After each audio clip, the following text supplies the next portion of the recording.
Okay, so I guess it's the elephant in the room that we have to talk about before really diving into this topic. RBC, eh?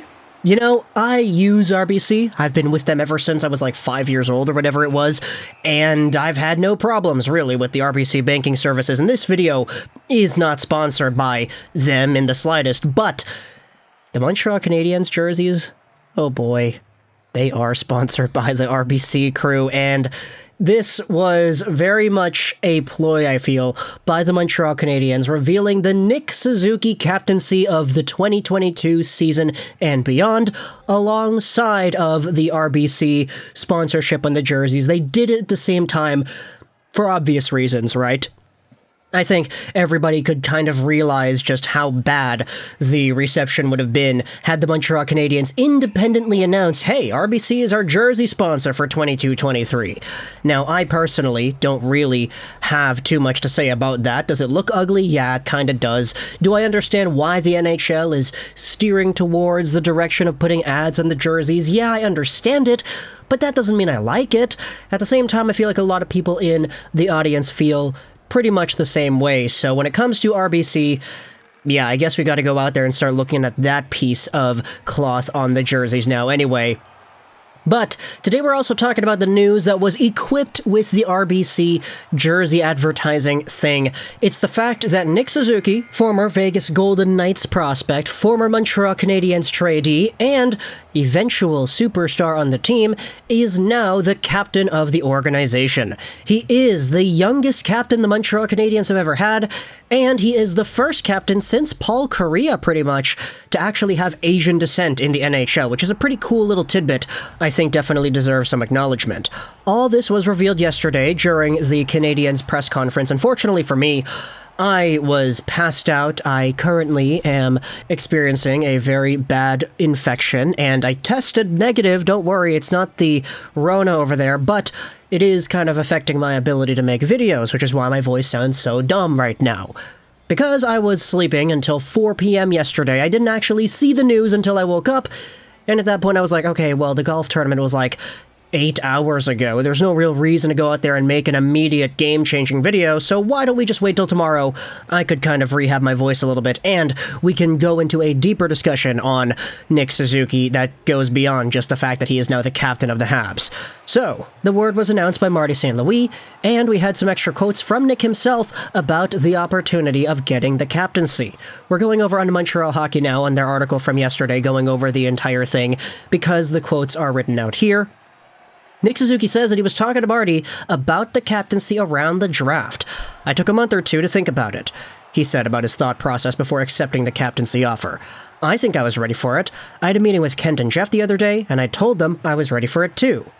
In fact, the executives and Marty St. Louis, these aren't the only guys that went out there and told Suzuki that he is ready for the captaincy. Nick Suzuki also said that he had a conversation with Shea Weber regarding the C. Weber told him he was ready as well. And so, for Nick Suzuki, he's gone out there and pretty much gotten the blessing from anybody whose opinion could actually matter in this situation about being ready for the captaincy. The Habs also announced in this same time period that Brendan Gallagher and Joel Edmondson will have the A's in their sweater, which is actually pretty interesting because with it only being a captain and two alternates, it's kind of funny to me because I feel like for most NHL teams, you normally see a circulation of about 3 or 4 guys who eventually have A's on their sweaters. Sometimes it differs from home and away games. Oh, we're on the road, which means that this other player is getting the A on his sweater instead of this other guy. I know for Vancouver, it sort of follows a similar pattern. And you have New York, for example, that went out there and named like 7 alternate captains for one season. Like, I'm hyperbolizing, but it is interesting to me how this is the set plan. 1 captain, 2 alternates, no BS, that's it. Gallagher and Edmondson are the guys joining Suzuki on the leadership platform for the Canadiens. Nick says that he wants to be someone who comes to work every day and leads by example every day, that speaks at the right moment and knows what to say, said Suzuki, on what type of captain he wants to be. I've been able to learn from a lot of great leaders in the past, so I'll take that with me. He also wants to immerse himself in the culture, which is why him and his girlfriend actually did stay in Montreal for the summer to take full experience of what the city has to offer. It was a decision that me and my girlfriend made to stay in the town. I just wanted to experience the city. concerning his time in Montreal this summer. There are so many festivals and things to do, so I had a lot of fun. He also worked in his French, he says, which is why he was able to make the announcement video in French. I was taking online classes on Babbel this summer. He said when asked where he picked up the French, he also took French throughout his schooling too. You gotta remember, Nick Suzuki is indeed from Ontario, so there probably wasn't a likelihood that he avoided French for a good part of his education as a youth. But either way, Nick Suzuki is Montreal's new captain, and it's one of those things that I think most people can agree on. Like, sure, there are some people that are going out there and saying, hey, what about Gallagher? He's been here longer. And even though if they made Gallagher the captain, it would also make sense. And I'm sure that if Gallagher was named the captain yesterday, no Canadiens fan would go out there and say that it was a bad move. It's just, if you're trying to put two and two together, you're trying to say, okay, which one would have been the better candidate long term? Gallagher is a lot older. He's probably not really going to play the entirety of his next contract on Montreal. He's on the decline already. I don't think it's too unfair to say that. And Nick Suzuki, on the other hand, is signed for 8 years. He's young, he's getting better, and he's already proven to being one of the most important players on the team right now. Also, it is kind of poetic that the Montreal Canadiens traded away their former captain in Max Pacioretty to Vegas in exchange for the package that eventually landed them Nick Suzuki, who was going to be the new captain once everything is set and done. Sure, there was Shea Weber thrown in there in the middle of that entire tenure, but still. It's kind of poetic seeing how everything goes about with Pacioretty to Suzuki, and even Weber giving his blessing in the first place. Also, Weber getting traded over to Vegas. It's kind of funny how Vegas and Montreal keep on swapping captains around. That's very funny now that I think about it. But either way, this is our news for the week. Nick Suzuki is going to be the new captain, and I guess you could say the RBC news, the sponsorships on the jerseys is also a pretty big thing as well, but I don't really think too many Canadiens fans are going to be wanting to talk about that all too often, aren't they?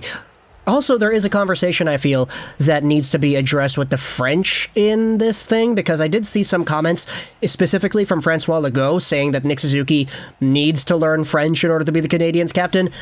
And, yeah, I don't really know why that has to be such an important part of the conversation, because, yeah, I get it. It would be nice if the guy knew French and he was good at it, but think about the other guys. I mean, Saku Koivu couldn't speak French.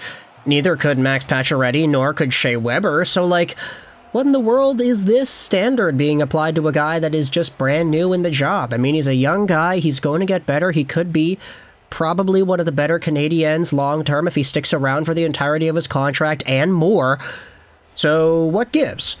I don't know, you can talk in the comments on your thoughts about the idea of Suzuki needing to speak French and being good at it, but at the end of the day, I think a lot of people are excited to see not only where Suzuki is going to go as the captain of the Canadiens, but as a player in general, too. I'm sure you've seen the videos we have made talking about the Slafkovsky line and how Slafkovsky, Caulfield, and Suzuki are probably going to be the first line, or they're going to get at least some time to play together under Marty St. Louis. And I do think that if St. Louis goes out there and uses everybody to their strengths, as we know that he's capable of doing, then we might be on the cusp of seeing something great in Montreal sooner rather than later. But of course, we have to wait till October to actually see that in fruition. Either way, though, talk in the comments on your thoughts about Nick Suzuki being named as the next captain of the Montreal Canadiens. Also, let me know your thoughts about the RBC sponsorship. I know it's going to garner a pretty one-sided discussion, I feel, but I do think it's appropriate to go out there and ask the audience how everything feels. I do apologize for my voice. It sucks right now. It's very nasally. I know it's nasally most of the time, but it's nasally more than usual because I have to pause the video every few seconds to blast out a cough because, yeah, I'm not really feeling the best right now. Tested negative, though, as I said, so thankfully I'm not that bad. But talk in the comments either way all your thoughts. I hope you enjoyed this Juraj Rolls 99. And bye.